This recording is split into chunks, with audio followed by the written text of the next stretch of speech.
speaker. Veronica James is a travel journalist, author, and photographer, mother of 3, and fierce local activist. She is the co-founder of Indivisible Ventura, and she works tirelessly for social justice on local and national levels. Please help me to welcome Veronica James to the stage. What's that? Hello, Ventura. Oh, okay. In early December, every life in Ventura changed. We ran in fear from a ferocious fire. We packed our most valuable possessions, our loved ones, the heirlooms we could grab, and fled.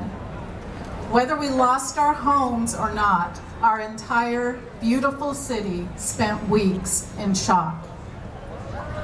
The dark, smoke-filled skies, the helicopters flying overhead, the ashes pouring down, our friends and neighbors in protective masks.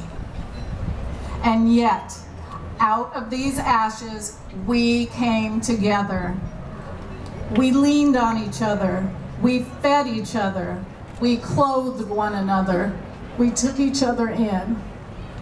I've never been so proud of my community.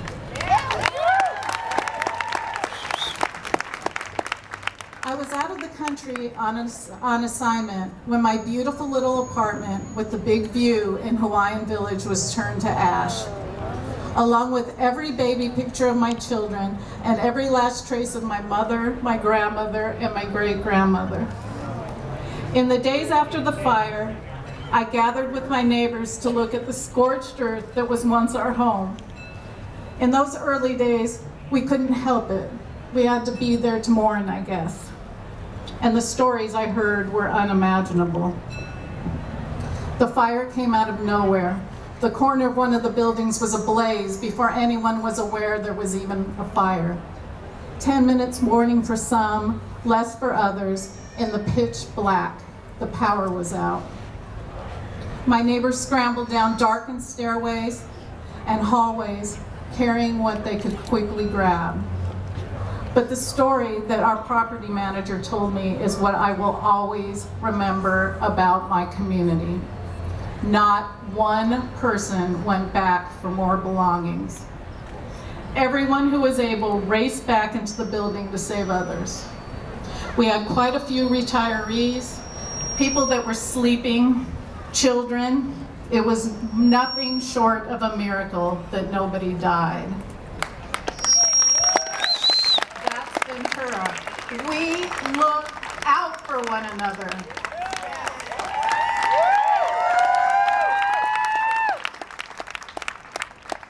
Our fairgrounds became shelter for many, not only families, but for pets and horses too.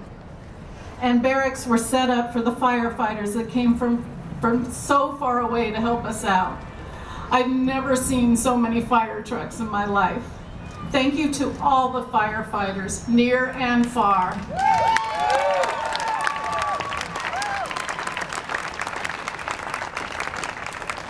It's only been a few weeks since the fire has been completely extinguished, and folks are still hurting. I know of people still sleeping on air mattresses in friends' studio apartments, people still in hotels, families in limbo, retirees on fixed incomes. Piecing your life together is not easy.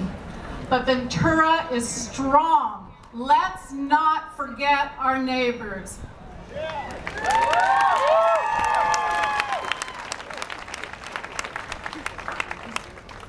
I recently attended the Martin Luther King celebration in Oxnard, and one of the speakers told a story about a conversation that Dr. King had with Harry Belafonte shortly before he was assassinated.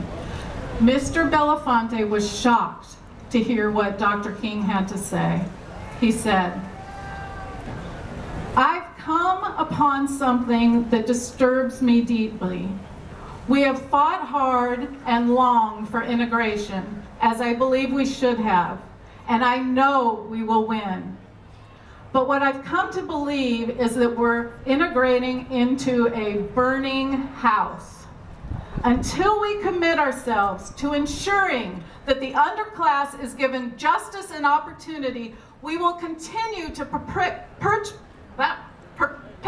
the anger and violence that tears at the soul of this nation. Shocked, Mr. Belafonte asked, "What should we do?" Dr. King replied, "We become the firemen. We become the firemen.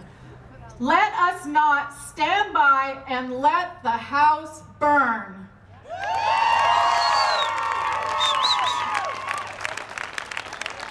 How do we become the firemen? We will raise our voices, we will march, and we will vote. If you're not registered to vote, find the Indivisible table or the cause table and register to vote today. If you have friends who are not registered, sign up to learn how to register them and do it. Register your family, register your coworkers, register everyone you meet. Do more and register to vote in a nearby, register voters in a nearby district with a Republican congressman.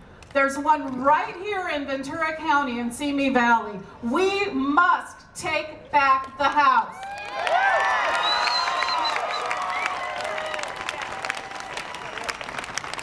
We will not sit by and let climate change deniers in our government allow fires to burn out of control. We will become the firemen and we will vote.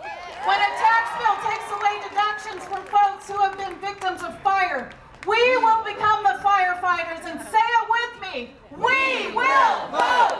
When civil rights of everyone is threatened, we will raise our voices and we will vote. When our health care is at risk, we will vote. When families are separated and dreamers are threatened with deportation, we will vote. When people are persecuted for loving those who they love, we will vote. When women are denied equal rights and equal pay, we will vote. We will become the firefighters and we will vote. Look out, Mr. President, we will